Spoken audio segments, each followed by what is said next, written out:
الحمد لله نحمده ونستعينه ونستغفره ونعوذ بالله من شرور أنفسنا ومن سيئات أعمالنا وأشهد أن لا إله إلا الله وحده لا شريك له وأشهد أن سيدنا محمدا عبده ورسوله. اللهم صل وسلم وبارك على سيدنا محمد وعلى آله وصحبه ومن تبعه إلى يوم الدين. Inshallah, today we'll go through Juz 28, and the idea is to pick 10 verses on it, and here is the contribution of everybody, the verses you selected. Alhamdulillah, this time, if you look to mine or read, that means one of you have picked the ayah I was selecting. The black ones means I didn't select, but many of you have selected. You can look at the numbers and you say, we have. And this is something we probably need. As I said before, if we go through another cycle, we can pick the ones that commonly selected by everybody. The first ayah I picked is for Surah Al-Mujadila. And this is the ayah, actually, subhanAllah, if you look at it and you said, okay, Allah subhanahu wa ta'ala discuss about a subject. A woman came to discuss some personal grievance to the Prophet sallallahu alaihi wasallam. And then Allah subhanahu wa ta'ala doesn't mention what was, in clearly what it is. You can understand what it is in the commands. But Allah subhanahu wa ta'ala tells us that He heard it, He understood, and He made a ruling on it and was compassionate about the woman in regarding this. So that tells you that even a simple discussion between two people, Allah subhanahu wa ta'ala hearing it. And in this case, Allah subhanahu wa ta'ala, actually the Prophet sallallahu alaihi wasallam didn't make the right ruling. And Allah subhanahu wa ta'ala made the right ruling for it and introduced it in this regard. So that tells you, Allah subhanahu wa ta'ala far closer to you than what you think. He listened to every word that you utter in that regard. So the lesson from this ayah to me is that Allah is near to you, hears you. So you better, if you are going to speak something proper, because He hear it. Allah subhanahu wa ta'ala said, قَدْ سَمِعَ اللَّهُ قَوْلَ الَّتِي تُجَادِلُكَ فِي زَوْجِهَا. She came وَتَشْتَكِي إِلَى اللَّهِ. She came to complain about her husband. Allah had heard the statement of a woman who argued with you concerning her husband.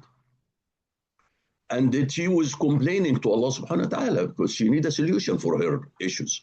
وَاللَّهُ يَسْمَعُ تَحَاوُرَكُمَا إِنَّ اللَّهَ سَمِيعٌ بَصِيرٌ. And Allah hears the dialogue between you, and Allah has then He put His names, إِنَّ اللَّهَ سَمِيعٌ بَصِيرٌ.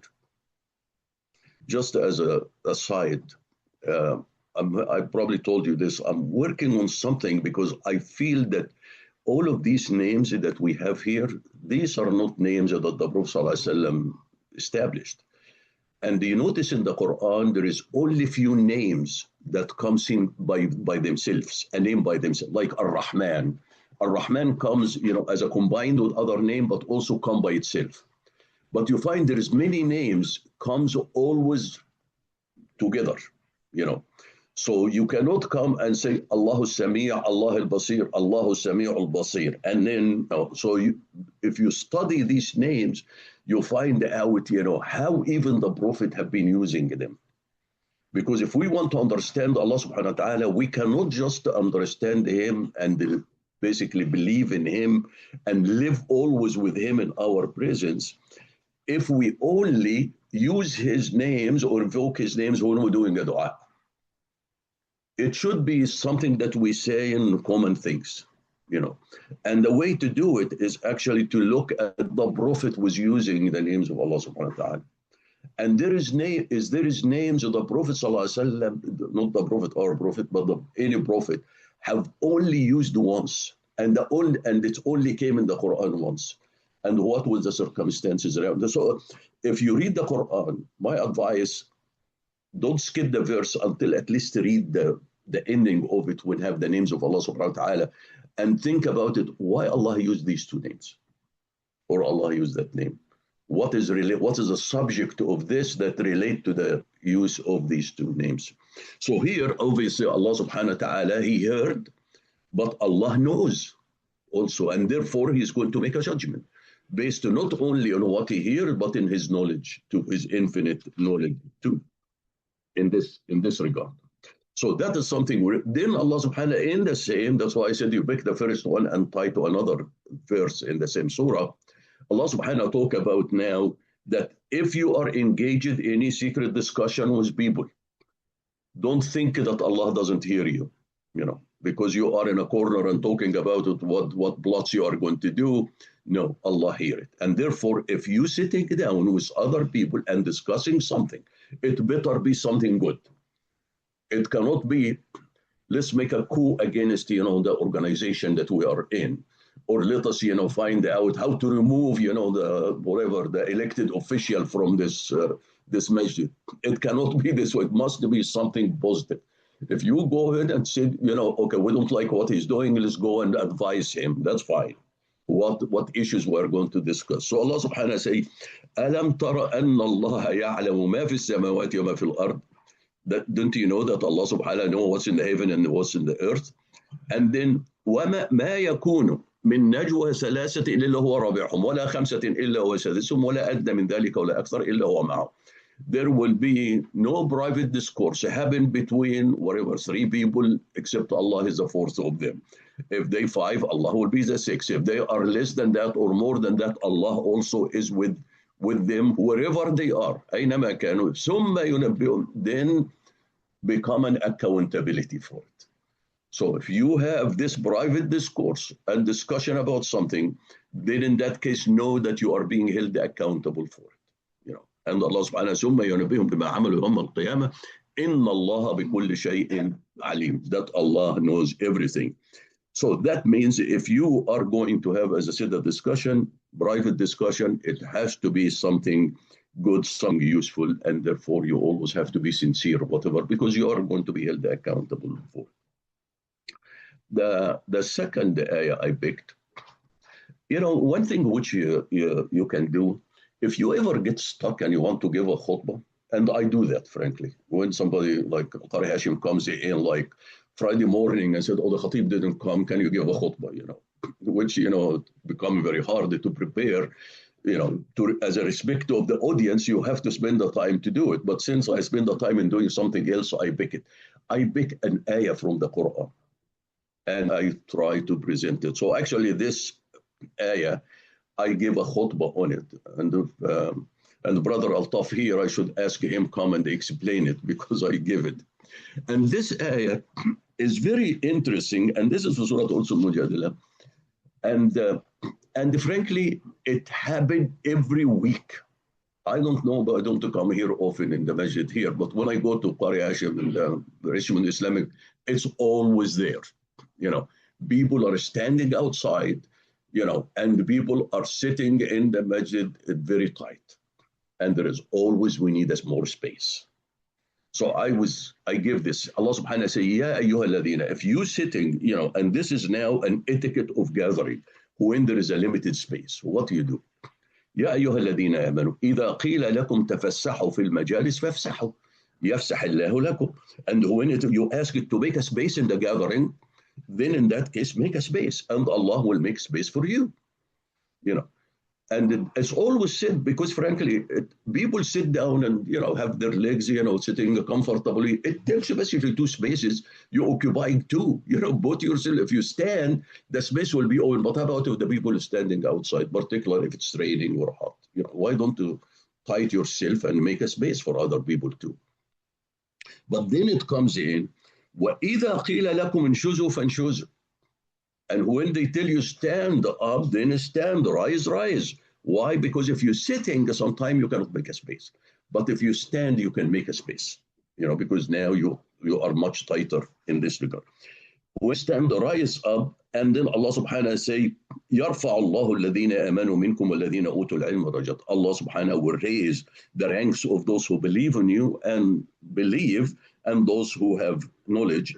And then Allah ends, وَاللَّهُ بِمَا تَعْمَلُونَ خَبِيرٌ, and Allah is fully aware of what you do. So here is a very interesting, if you come and say, Allah subhanahu wa ta'ala say, if I tell you, make a space for other people, then make a space and Allah will make a space for you. Just by moving a little bit, Allah will make a space for you. What type of space Allah will make for you? Make a space for everything. We always think he'll make a space for me in paradise. No, he make a space for you in this life too. He'll expand your rizq, expand your time, give barakah in your time, make more, add more to whatever you have, you know. So, and in the hereafter, you get other things. What's all of this benefit that you get when Allah subhanahu wa ta'ala make a space in your rizq, in your time, in your life, in your heart, open your heart, make a space for love and your love of the people for you, for what? For making a space, moving a few inches so you can make a space for another human being, another Muslims who can benefit as you much as benefit, rather than, because why you do this, you're moving against your own desire, because every one of us wants to sit comfortably, But Allah subhanahu wa ta'ala say, no, don't be then hold back. Benefit other, Allah will always give you far more. And then when Allah subhanahu wa ta'ala say, "Fanshuzu," when you stand, rise, in this regard. When you come to this, when you tell rise, and Allah will raise your ranks too. So now, and in the masjid, sometime often the Khatib says, he said, in Shuzu, stand up so we open more space. And some people do not want to stand up. Well, didn't you read this ayah? When they tell you stand up and and Allah will raise your rank too. So why you are not going to benefit from this? Taking advantage from promise of Allah subhanahu wa ta'ala in this case. Here is when you reach that point in this ayah, there will be two directions for me to go to, frankly. One of them is to focus in the word in shuzu. Okay, but the word in shuzu came in the Quran in the other context, in family relationship, between the wife have nushuz over the husband, or the husband have a nushuz over the wife. Okay, or I can go in the same juz and find how you demonstrate this making a space for others. So it was the two directions I was in, I think brother Altaf is here. When I give the khutbah, he's here. I went through the other one by discussing the nushuz because it impacted the family relationship, particularly in the verse that related to the woman making nushuz and how people always complain about it, because Allah subhanahu wa ta'ala makes several levels, how you find when your wife having nushuz against you. And nushuz is not disobedience, Nushuz means feeling that she is superior than you, treating you as if you are lower than her. That is an issue. It's not because you ask her to do something and she doesn't do it, because she is upset from you for something. That is not an issue. Unfortunately, people take this verse and they come to the part that said, وَضْرِبُهُنَّ, and then they implement it. Subhanallah. And people always complain, so Islam, allow men to hit women. I said Islam doesn't allow men to hit women. Islam talk about one case in which no one will tolerate. If I tell you, would you prefer love or honoring your karama, respecting your honor? You said, what's respecting my honor? More important than loving anything, And that's what nobody can tolerate. So anyway, that's, I didn't discuss it here, but I went now to the application. And the application in this juz is that there is people have demonstrated this ayah in the best way you can ever think of. And this is when between the Muhajirin and the Ansar. When all of these immigrants came from Mecca with nothing, and they made the Ansar coming to them. How everybody's comfortable in his house. Every comfortable in his business. What did they do? How with them they demonstrated this, making a space for the new immigrant. And now we see it, what they did. And we all know the story. When the Prophet ﷺ made, brotherhood between every two, they came in, shared their family, shared their wealth, split their money in half and said, okay, half of you, half of me, And if he's married more than one and they coming with no wife, so he said, okay, I can divorce one and you can marry her, so you can have a family too. That is they taking this to the ultimate level. And that's why we speak about them, and Allah mentioned them in the Quran.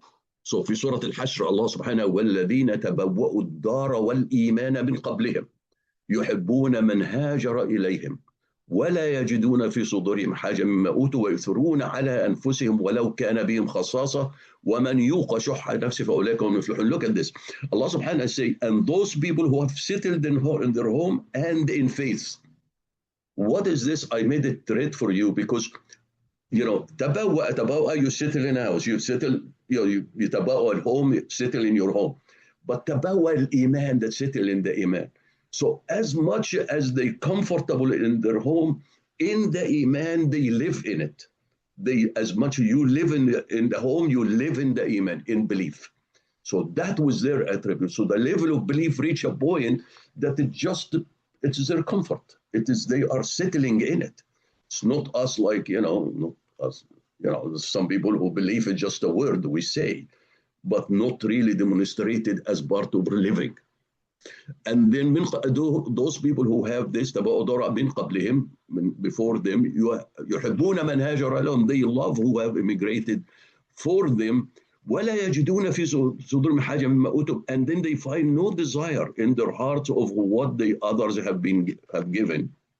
were given, and they give preference over themselves, And then and here is the part, because sometimes you said, oh, they were wealthy. Okay, if you are wealthy, you can give. But Allah subhanahu wa ta'ala said, no, not all of them were wealthy. Allah subhanahu wa ta'ala said that they give preference over themselves even though they are in need. And said the issue why they were able to do this, because they were able to suppress their stinginess, the stinginess of their soul. And Allah subhanahu wa ta'ala say they were, and whoever is protected from shuhha nafsi, the distinctions of his soul, they are the truly successful. They are the successful one. Now, yes. What if the person genuinely who cannot have? Everybody doing. They were poor also. There was many people are poor. Poor, you share whatever you have. Sharing whatever you have, even if you have a loaf of bread, you share it. You can, and then you might give it to the person who's more hungry than you. And there's many examples in the history that you can see.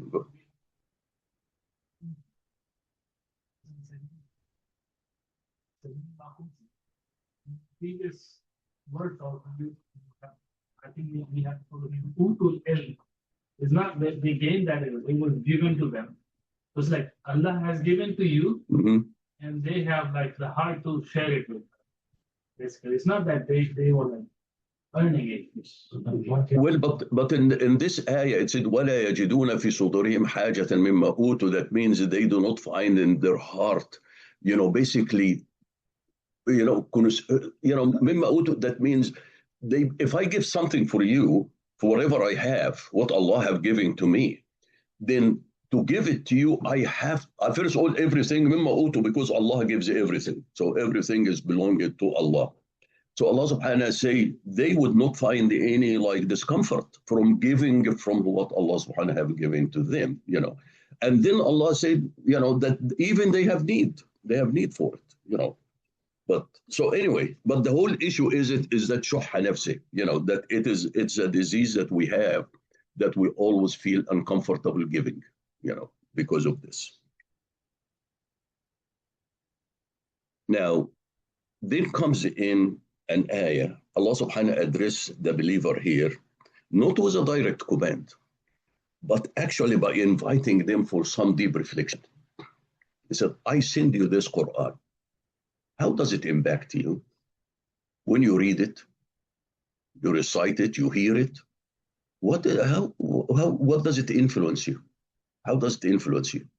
Then Allah subhanahu wa ta'ala gave us this. He said, look at these mountains, which, it's a mountain is a solid, does not move. If you want to give an example of something that's stationary and static and hard, is a mountain, rocks, Allah subhanahu wa ta'ala say, لو أنزلنا هذا القرآن على جبل, if we have sent down this Quran upon a mountain, you would لرأيته خاشعا متصدعا من خشية الله. وتلك الأمثال نضربها للناس لعلهم يتفكرون. You will find this mountain is humble and it's shattered because of this awe or fear of Allah with the verses that Allah revealed to the mountain. And then such are a parable we present to mankind so they may reflect.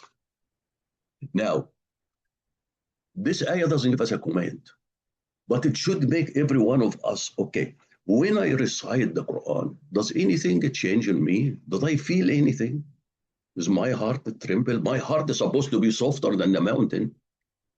You know, why? So Allah subhanahu wa ta'ala gave us this. He said, you know, what is you harder than the mountain that you do not get impacted by the Quran? So that becomes actually a personal issue for all of us, you know, that why my heart is not moving with the Quran when I hear it, you know. And is there anything I should do to myself then to basically to soften my heart so it can react to the Quran in that regard? So if a person read the Quran or recite the Quran or hear the recitation and doesn't move, then he better think about himself too. He said, what is wrong with me? How can I improve? Now, said this doesn't mean that every time you are going to hear the Quran or read the Quran, you will be moved. No, but it means that any time you hear a verse or you read a verse and you feel your heart is shaken with it, don't move. Keep repeating this verse because that will be the treatment for your heart. You know, but the question is, you have to take it with this idea, you know, if you take this verse and said, you know, I should find a way when I'm reciting the Quran that I should be moved with it. I should be emotionally impacted with it. Now, why we don't do this sometimes? Because we read so fast.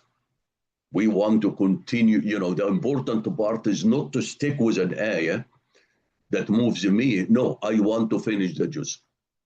You know, and I'm telling you, this is, I don't know about you, but frankly, I keep telling you this, and I don't know myself how to control myself not to do it.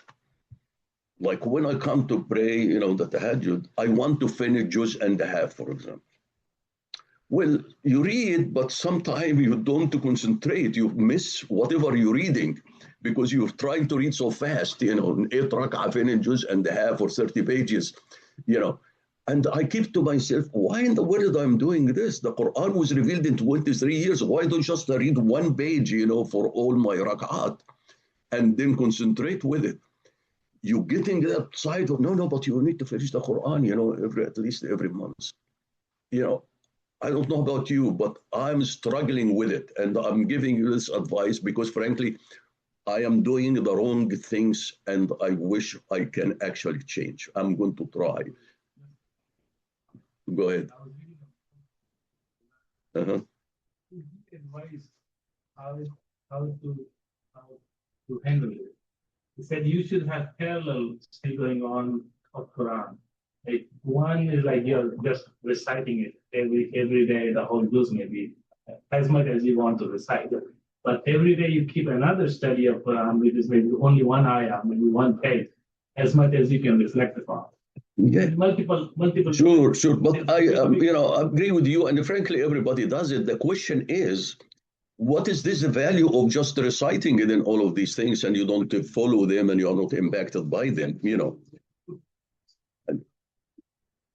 Yeah, but remember also, if it's not taking the example of the Prophet ﷺ, he used to spend one whole night reading only one verse.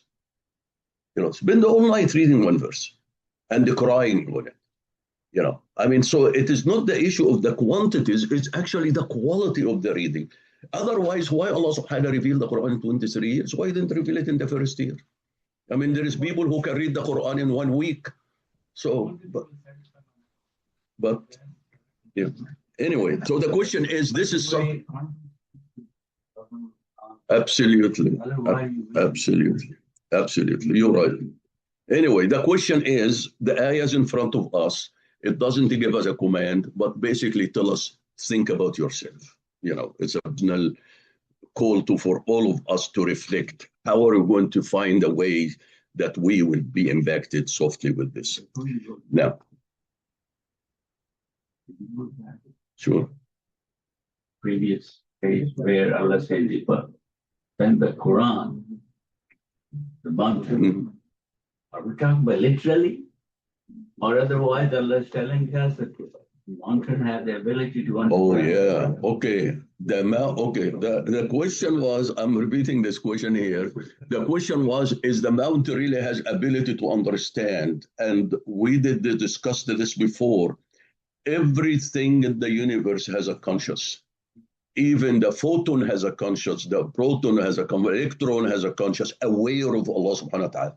And we discussed this before. So yes, the double slit experiment that we discussed before. So there is everything, and Allah subhanahu wa ta'ala tells us that everything you do glorify yourself. You don't understand the language, but they do it. So the awareness is yes, in that regard. Yes. So, Allah acknowledges that this is a parable. Sure. Take it as a parable and reflect, and then you will get the significance of what I just said in the first half of this ayah. Sure. Good. Okay, now we can move to the other one. This is one, particularly since we live in the West, is this relationship between Muslims and non-Muslims. And subhanAllah, Allah subhanahu wa ta'ala, in this case, he said, the relationship should not only based on,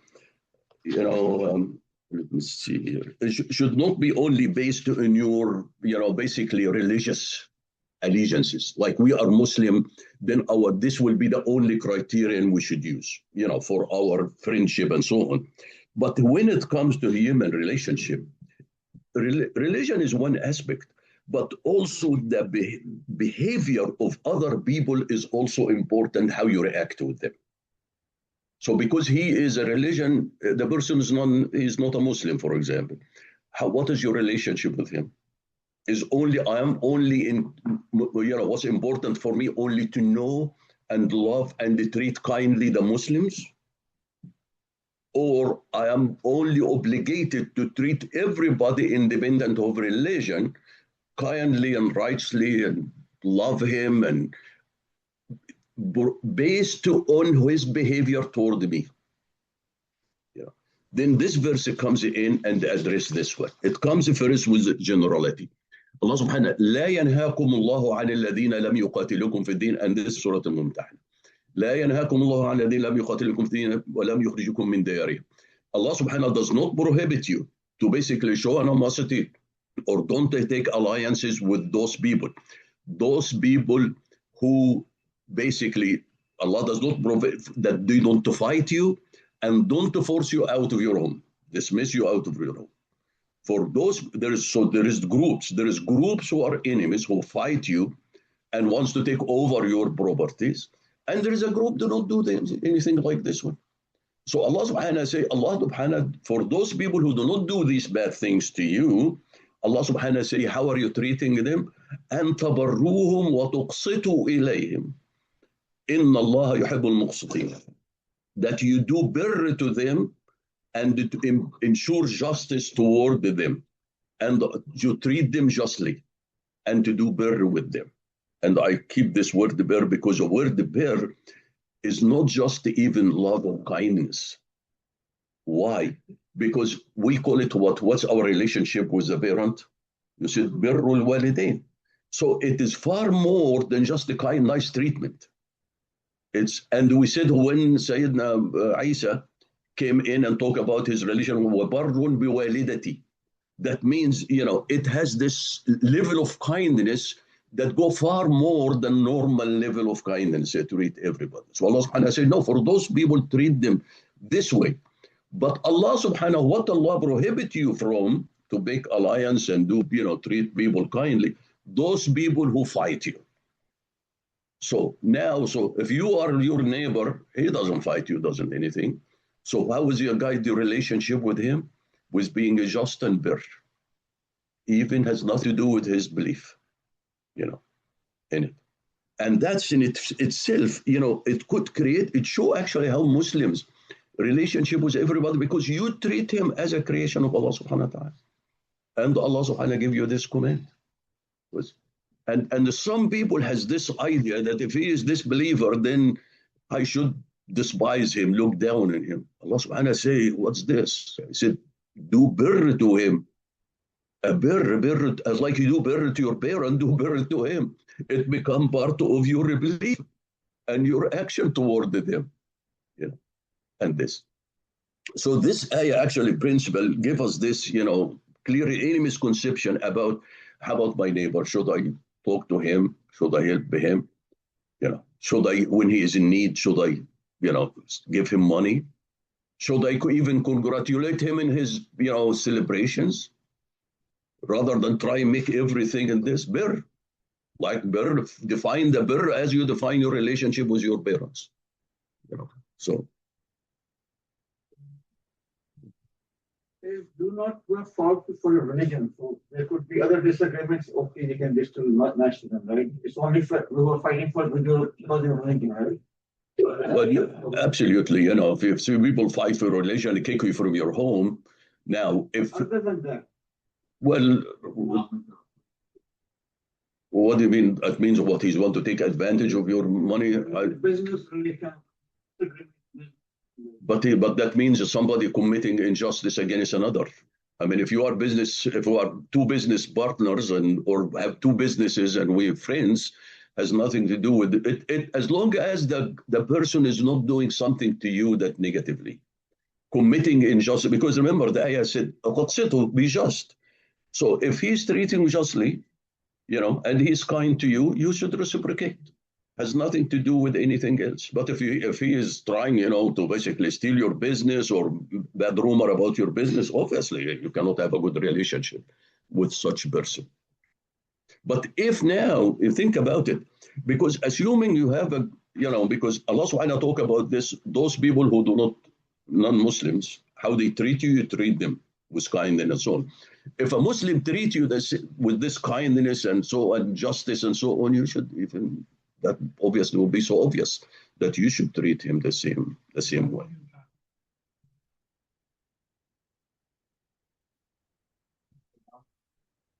Well, the Zalimun, because when you come, this ayah is very tricky actually, because not very tricky, very important, because if you find somebody who is doing injustice, attacking Muslim, depriving them from all the rights, and now you become befriend with him, what type of injustice is this? Even if he's doing to non-Muslims, how can you become a friend? Because if you support a person who is unjust, you are committing the same crime, the same sin. So yes, they are this way. So it's very clear. And the sad part that, we Muslim do that. And that's why Allah subhanahu wa ta'ala gives them the situation they are in now. This is another ayah. Let me see. Oh, no, we go back. This is an ayah in Surah Al-Mumtahana, and it's related to an allegiance that the women came to the Prophet to make allegiance to him, And this is, so the question is, the Prophet told him, okay, what is this allegiance is based on? Him? Certain commands. So Allah, let me read it first, and then the focus in the red one, because that's the part when I stopped me.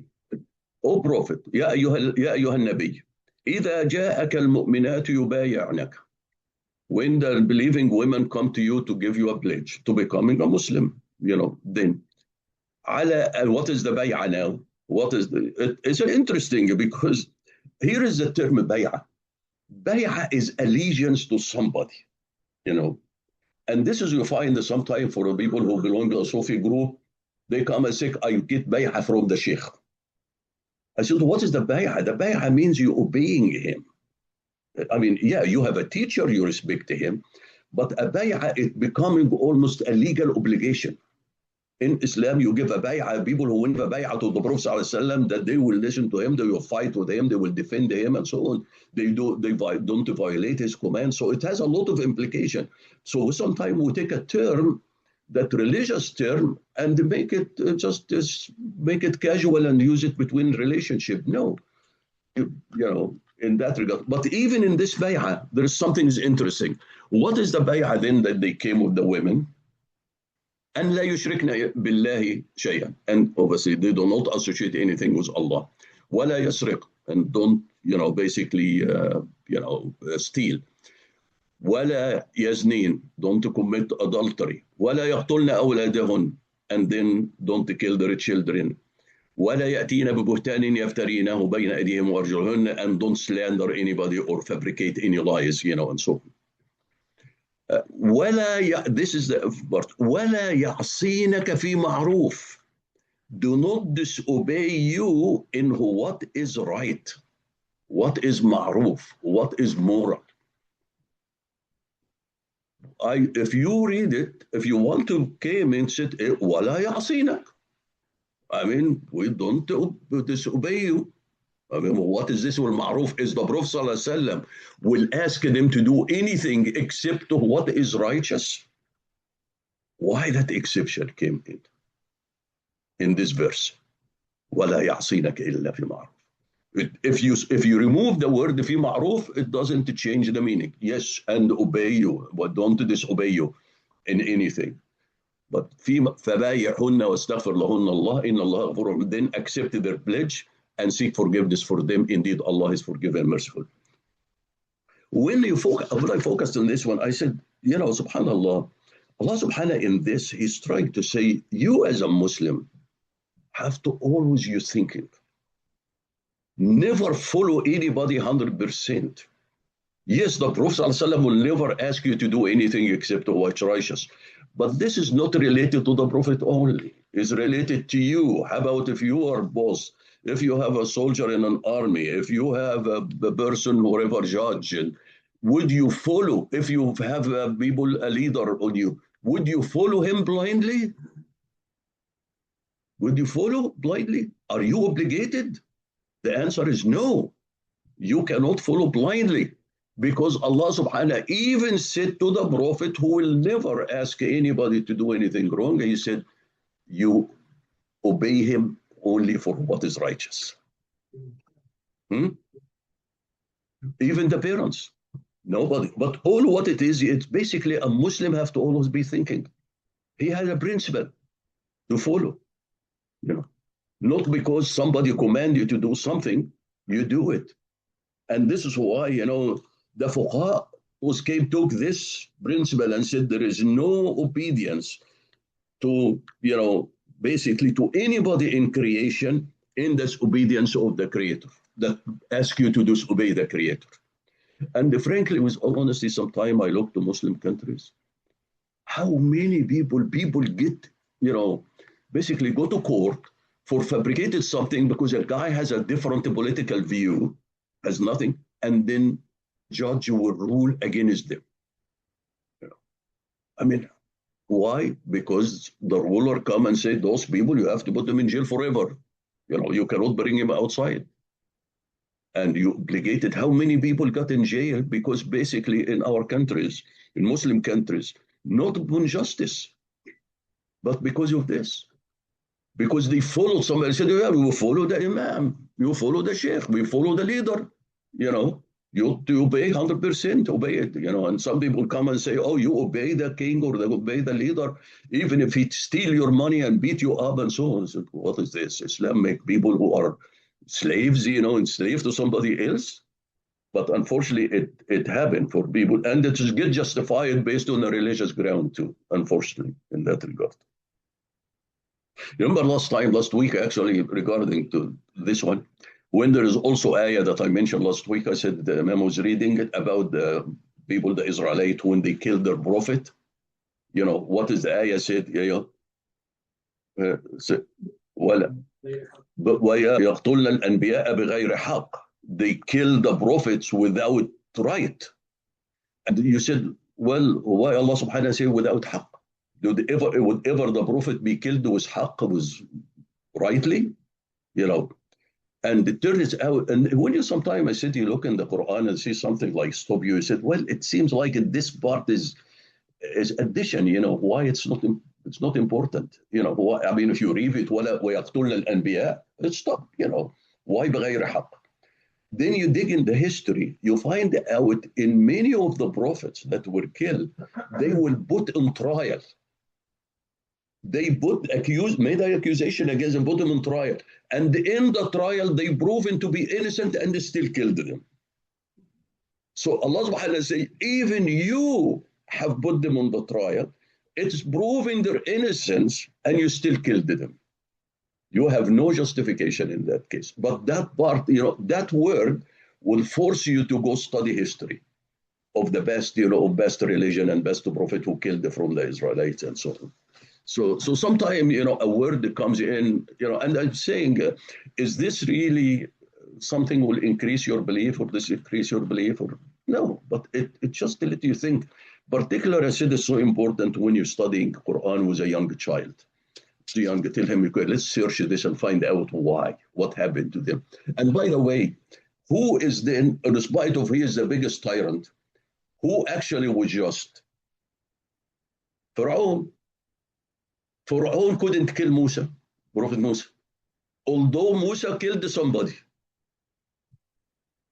And because he couldn't find, because the statute of limitation of Musa's crime was already gone. And the Egyptian has laws. The Pharaoh cannot make a rule, cannot judge on somebody guilty. He can make a rule to kill anybody without a crime, but he cannot judge somebody guilty to justify killing until he go to court. And in case of Musa, Prophet Musa, he couldn't kill him for that one. Although he killed, the children and so on, they make just the edict, let's kill them, But in that case, that tell you there is some time of laws existed even for these unjust countries,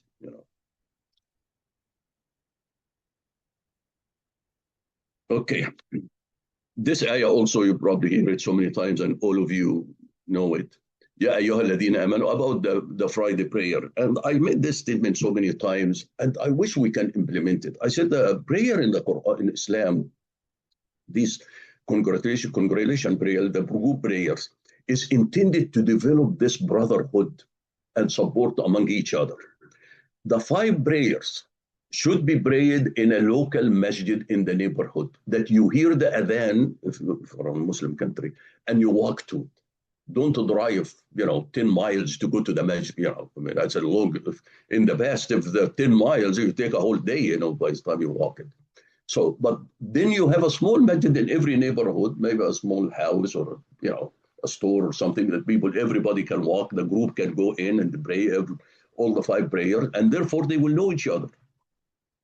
And then in one time a week, then the whole thing, you cannot pray in this small masjid, you go to a bigger place. When now you get the different neighborhood coming together and knowing each other.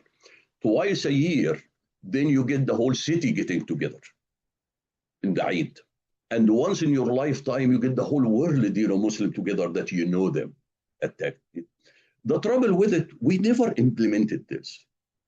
We coming in to Friday prayer and everybody comes and rushes, Even in the Eid, when we're supposed to have the city and everybody taking off, people come to the prayer and run away. I said, why in the world did we don't implement something that when we come to the Eid prayer, at least have a space and have every masjid bring some coffee or donuts or something, and people get to talk to each other and get introduced to each other and develop some harmony between each other, understand each other. But even here, unless you meet people, your friends are probably the same. You do it through a social gathering rather than religious gathering. You associate with people. And it's supposed to be this. So Allah subhanahu wa ta'ala say, okay, when it comes to Friday prayer, it's obligation upon you, And when it comes to the prayer, you come early, Allah subhanahu wa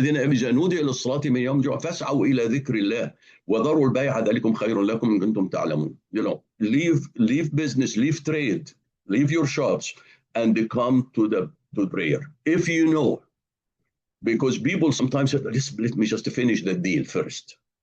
And this is why Allah subhanahu wa ta'ala says, وَذَرُوا الْبَيْعَ, and leave the sale.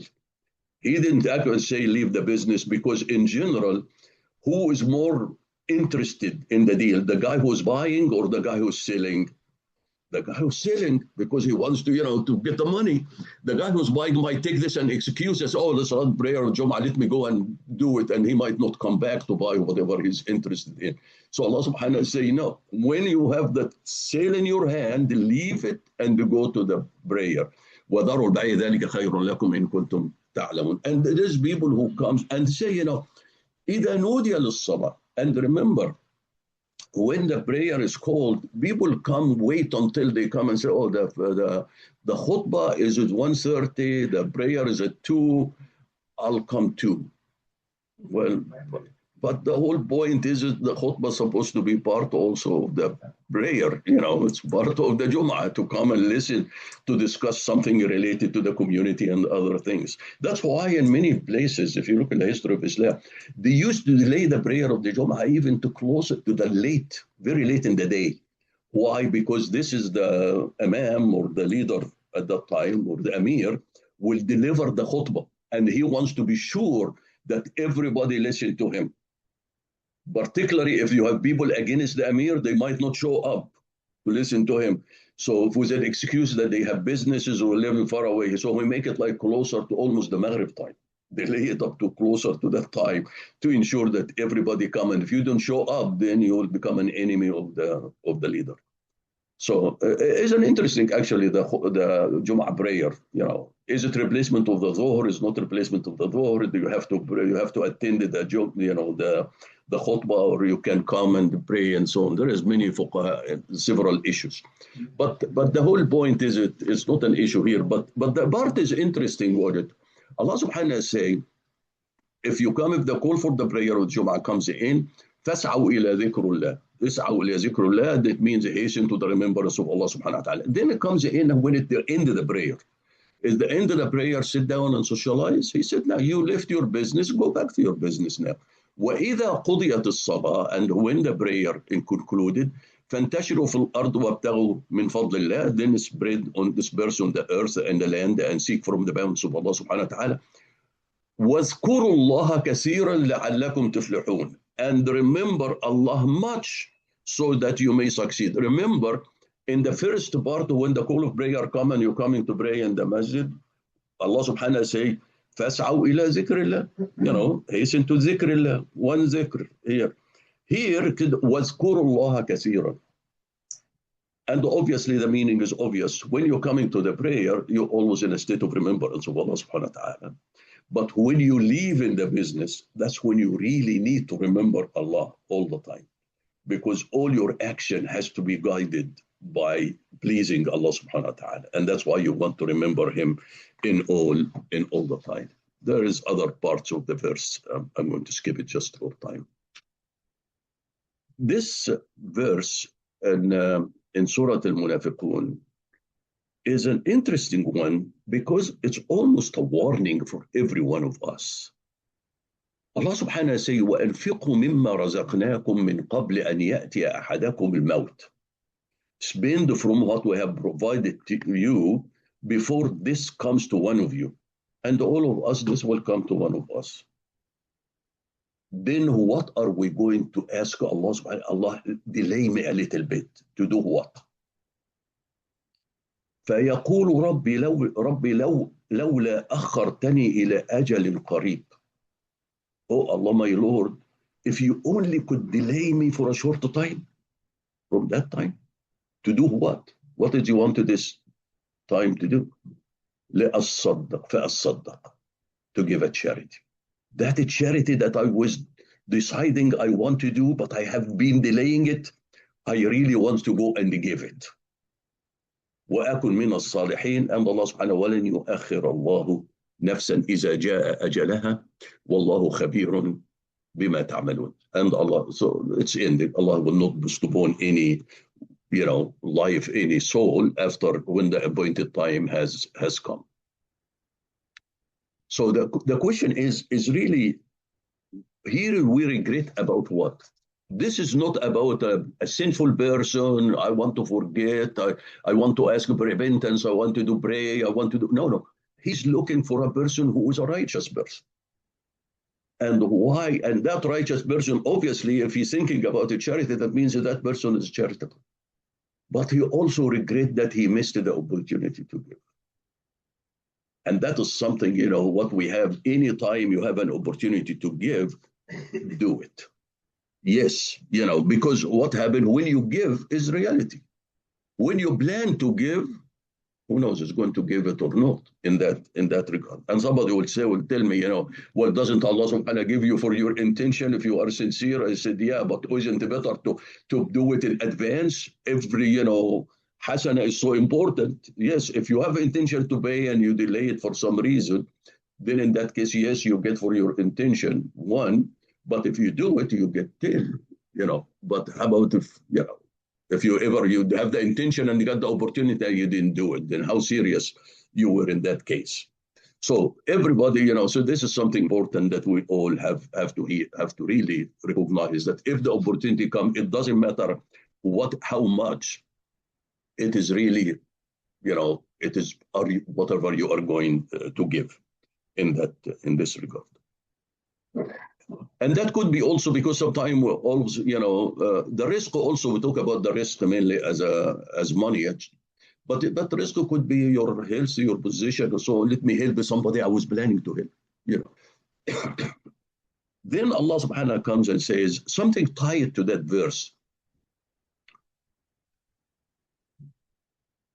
If people hold back in general, if you want to give a charitable person and you want to give, why you always people hold back? Hold back because, wait a minute, I need the house, need this, the kids need the school, this. You always find your family guide you back. And Allah subhanahu wa ta'ala say, يا أيها الذين آمنوا إن من أزواجكم وأولادكم عدو لكم فاحذروهم. O you who believe, indeed among your spouses and children are enemies for you, so be aware of them. Are enemies that they fighting you? No. Is all of them are enemies, all the wife and children, all the spouses, because the husband could also be an enemy to the wife. All of the spouses and no, that's why Allah subhanahu wa ta'ala look at this. Min azwajikum, min, some of them, not all of them. So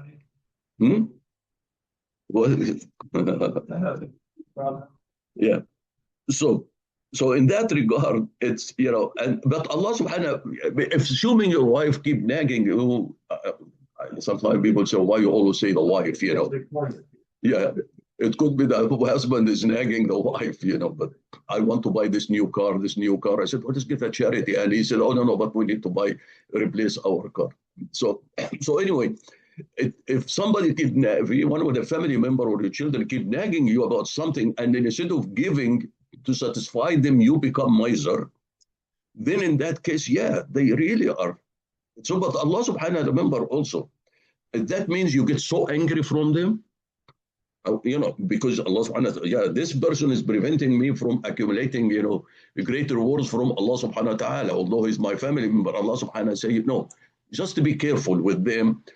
وَإِن تَعْفُوا وَتَصْفَحُوا وَتَغْفِرُوا فَإِنَّ اللَّهَ غَفُورٌ رَحِيمٌ. So now, but when you treat them, you say basically you should pardon them, overlook, them, and forgive them.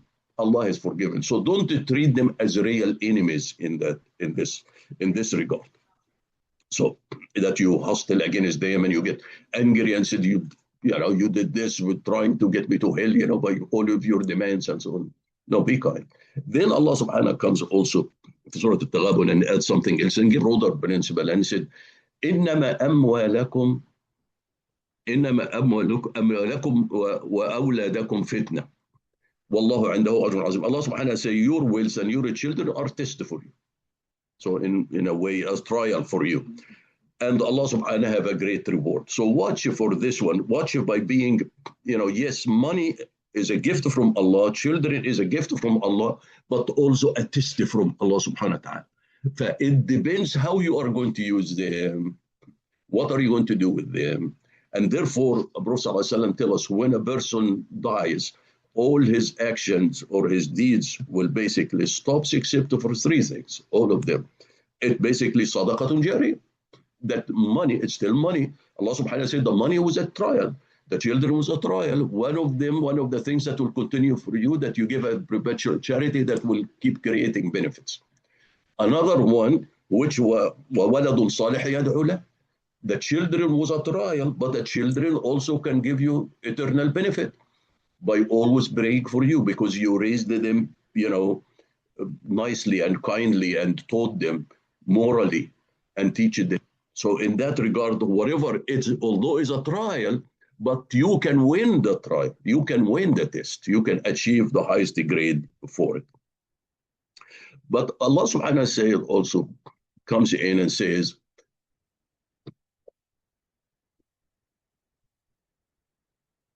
there is a practical approach now. Allah subhanahu wa ta'ala, فَاتَّقُوا اللَّهَ مَا اسْتَطَعْتُمْ.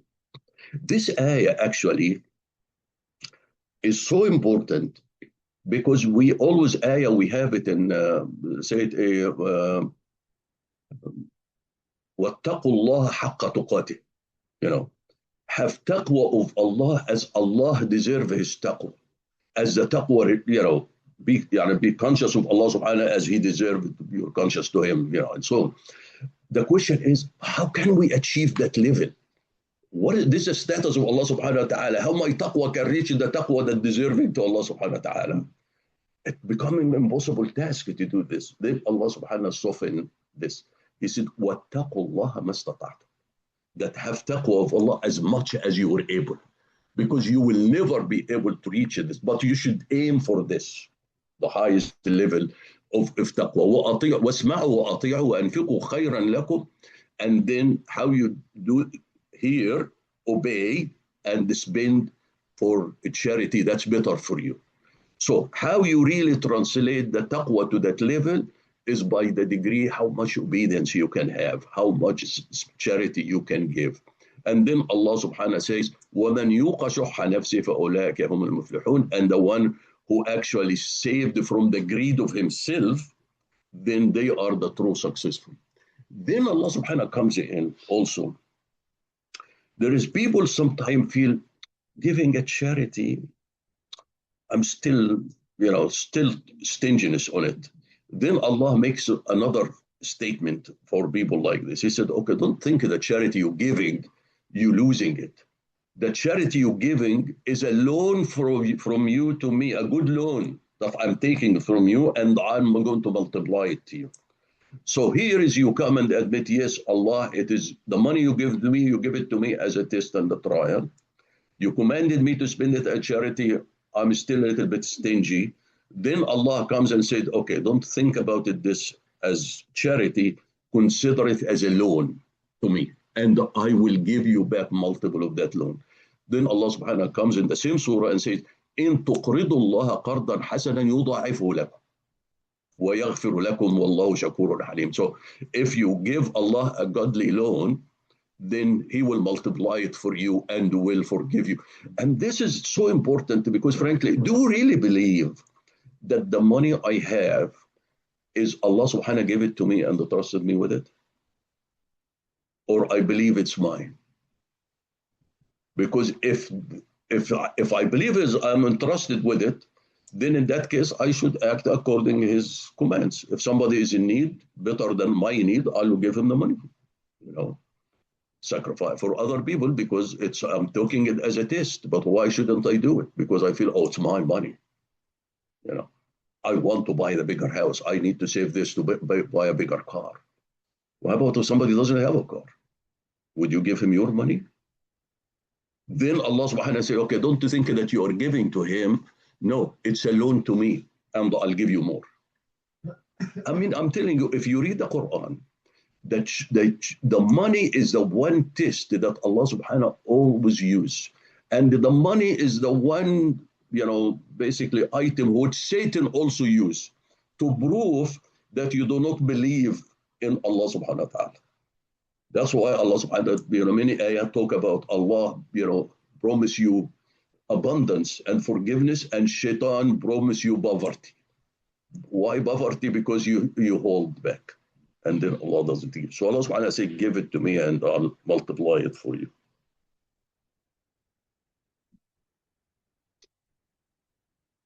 Then comes in this verse, Let's see, now 12, coming closer here. This is ayah which is becoming everyone. It applies to him. Every Muslim, every human being, it applies to him. يا أيها الذين آمنوا قوا أنفسكم وأهليكم نارا وقودها الناس والحجارة عليها ملائكة غلاظ شداد لا يعصون الله ما أمرهم ويفعلون ما يؤمرون. So this is a responsibility. Your responsibility, your success when we die from this life, if we can ensure we have done everything to protect ourselves from hellfire, we are successful. And then, so we have two responsibilities. Responsibility to you, responsibility to your family. Yeah, you who believe, protect yourself and your families from the fire, whose fuel is people and stones, over which are stern and severe angels. It's not they don't have soft-hearted, to complain, to cry, they will let you out or soften the punishment for you. So, لا يعصون الله ما أمرهم, they don't disobey Allah, whatever any command He gives them, and they do whatever, they are ordered. And the Prophet ﷺ said, everyone is responsible for his flock. Everyone is like a shepherd. A shepherd, when he have a sheep, he doesn't leave them. He protected them. He supported them. He, ensured that they have protection around them. And we have this responsibility also on the family. Because the trouble with it, a lot of time, people get more like the wife is working, the husband is working. Who raise the kids? They don't give time to the kids. And then they come on Sunday and throw the kids in school and think, the kid will learn Islam in school. I mean, it is a responsibility. This is what you do with if you have a herd of sheep or herd of animals, would you just leave them this way and go distracted by planting the crop and so on and leave them? Or you really are giving full attention to them? So this ayah comes in, but remember, it's all tied together actually to related to what? To money and need. Financial needs that force people to actually spend all time working, and the mother and the father working because of the money. But they feel there is a bigger responsibility here, your family. That's why I say this is more important, in that regard. This verse, this is the last 10 one that I picked up. And it's something we discussed before, so I'll go through it and you can read it. By the way, this all what I have done, because I write more than I speak, and it's in the file, in the website, in under draft. You go up to the 28. Has a 28. And Allah subhanahu wa ta'ala talk about this. Allah created 7 heavens and 7 earths. And He sent a command between them, so you know that Allah has power over everything. It's the last verse from Surah Al-Talaq. الله الذي خلق 7 سماوات ومن الأرض مثلهن يتنزل الأمر بينهن لتعلموا أن الله على كل شيء قدير وأن الله قد أحاط بكل شيء علما. That Allah is the one who created 7 heavens and the earth of like them. That means 7 earths. His command descends among them so that you may know that Allah has power over all things and that Allah has encompassed everything of His knowledge. We talked about this one, about 7 earths, because scholars have looked at this for many times. People talk about the continents, basically the 7 continents. They talk about 7 layers in the earth. And but remember, and some people even talk about, there might be 7 earths, but we don't know what they are. Even the scholars in the past, they talk about this. They have the distinct earths, but we don't know what they are. But Allah subhanahu wa ta'ala says, يَتَنَزَّلُ الْأَمْرُ بَيْنَهُنْ. Allah, not just Allah created them, no, Allah sent the commands to them, to every earth. And Allah says, this so Allah has power over all things. So as a Muslim, when you read this ayah, Allah subhanahu wa ta'ala tells us, this understanding this ayah will let you recognize the power of Allah subhanahu wa ta'ala. That you are not the only creation. You are not the center of the universe, in it. And now then we come into this hadith about Ali ibn Abbas, which he can give an explanation. Remember, this was said in 1400 years ago, And he comes and said the 7 earths means that every earth has a prophet like your prophet, Adam like your Adam, Noah like your Noah, Ibrahim like your Ibrahim, and Jesus like Isa like your Isa. He talking about 7 places, 7 universes. Every universe there is prophets like you. There is 7 prophets. And he, in fact, in some of that hadith, one narration, he said, well, Ibn Abbas like Ibn Abbas. There are 7 Ibn Abbas also.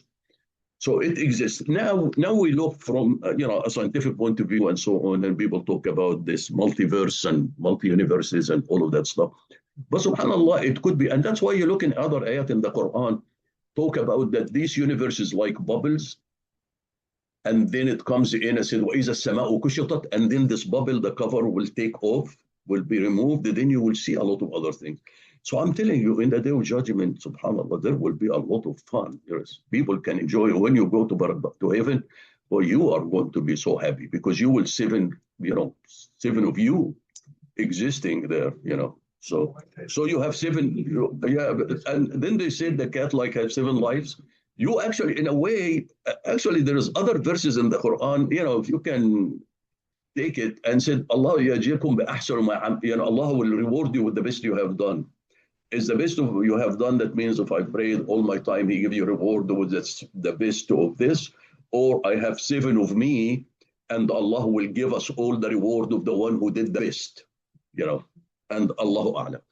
This will be the 10 I did, but I want to throw this to you.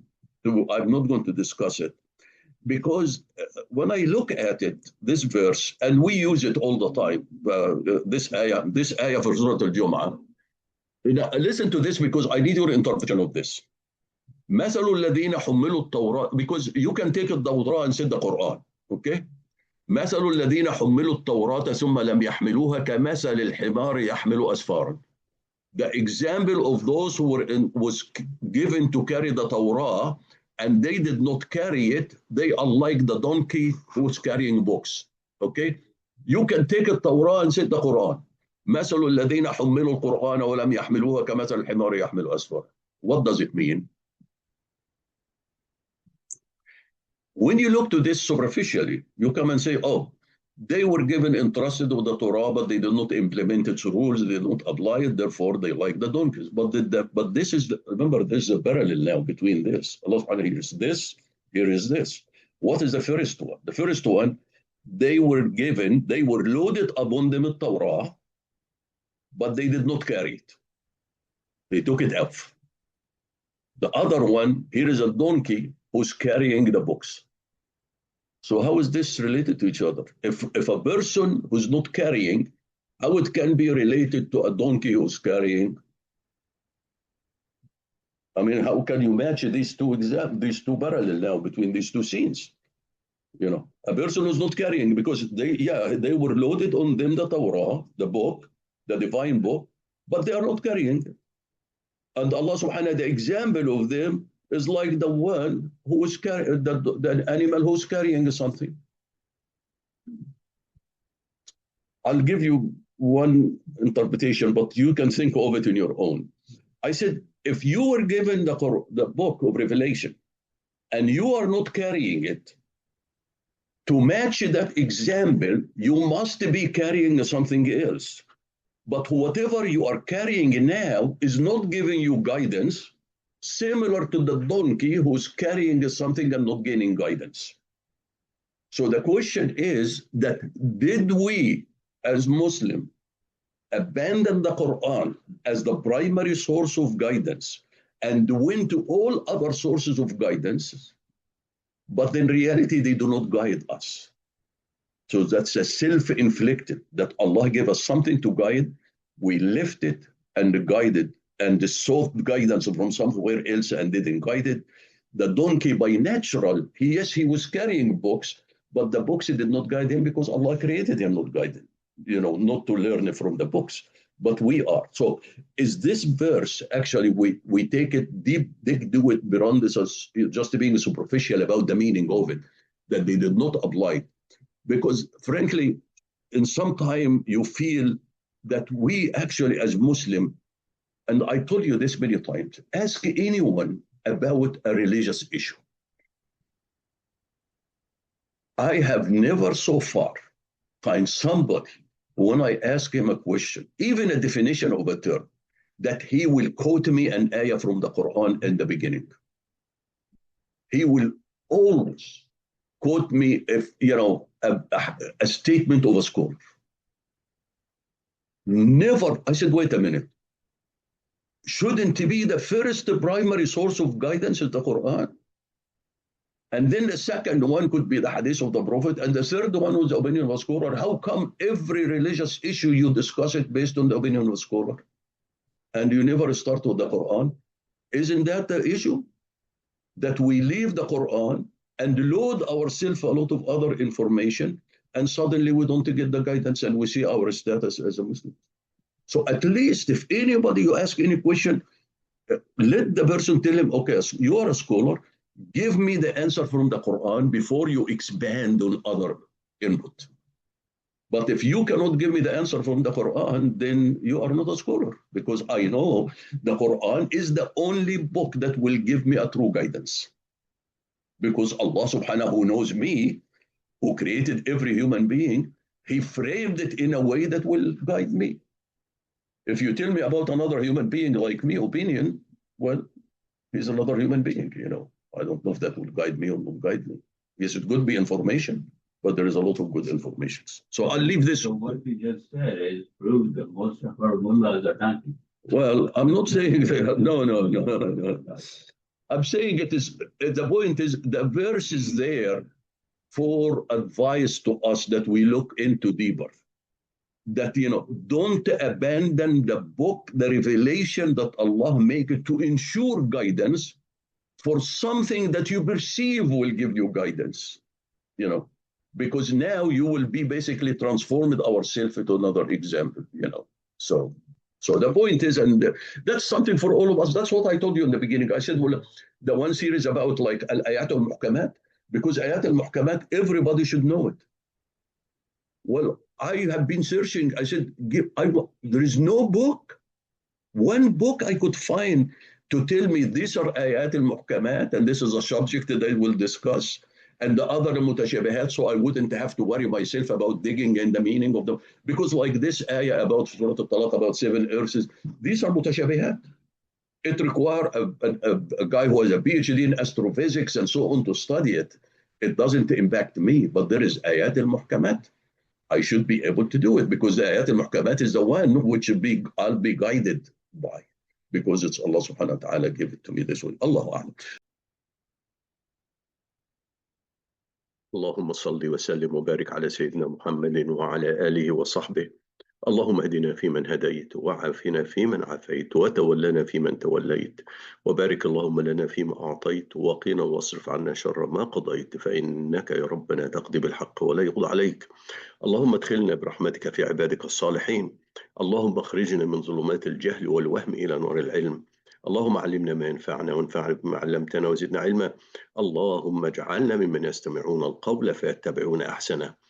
اللهم اكفنا بحلالك عن حرامك، وبطاعتك عن معصيتك، وبفضلك عمن سواك. اللهم بفضلك ورحمتك أعلي كلمة الحق والدين. اللهم انصر الإسلام وعز المسلمين يا أكرم الأكرمين. Oh Allah, spread your mercy upon us, shower us with your blessings, increase our knowledge, grant us forgiveness, and reward us with the company of the prophets in the Firdaus al-A'la. Oh Allah, purify our hearts, strengthen our faith, increase our knowledge, and make us benefit from what you have taught us. Oh Allah, forgive our parents and all our friends and relatives who have passed away. Oh Allah, make their graves guarded from heaven and grant them the Firdaus al-A'la. Oh Allah, we have many of our friends and relatives who are sick. Oh Allah, grant to all of them full and speedy recovery. Oh Allah, guide our children, protect them, and make them righteous. Oh Allah, grant us the power and the ability that we may be grateful for the favors you have bestowed upon us and our parents, and that we may do righteous deeds that are pleasing to you. Oh Allah, we seek from you all of the good, whether we know it or we don't. And we seek your refuge from all evil, whether we know it or we don't. Oh Allah, we seek refuge in you from incapacity, from laziness, from fear, from greed, from poverty, and from the torment of the grave. Oh Allah, we have many of our brethren who are living under oppression and injustice. Oh Allah, heal their trauma, protect their helpless, and grant them lasting peace and prosperities. Oh Allah, we ask with every name you have elected for yourself, that none of us leave this gathering, but his pains have been relieved, his worries have been removed, his debts have been paid, his weaknesses have been concealed, his sins have been forgiven, and his needs have been fulfilled. سبحان الله وبحمده عدد خلقه ورضا نفسه وزنة عرشه ومداد كلماته. سبحان الله وبحمده عدد خلقه ورضا نفسه وزنة عرشه ومداد كلماته. سبحان الله وبحمده عدد خلقه ورضا نفسه وزنة عرشه ومداد كلماته. والعصر إن الإنسان لفي خسر إلا الذين آمنوا وعملوا الصالحات وتواصوا بالحق وتواصوا بالصبر. وآخر دعوانا أن الحمد لله رب العالمين والصلاة والسلام على خير المرسلين. اللهم صل وسلم وبارك على سيدنا محمد وعلى آله وصحبه والسلام عليكم ورحمة الله وبركاته.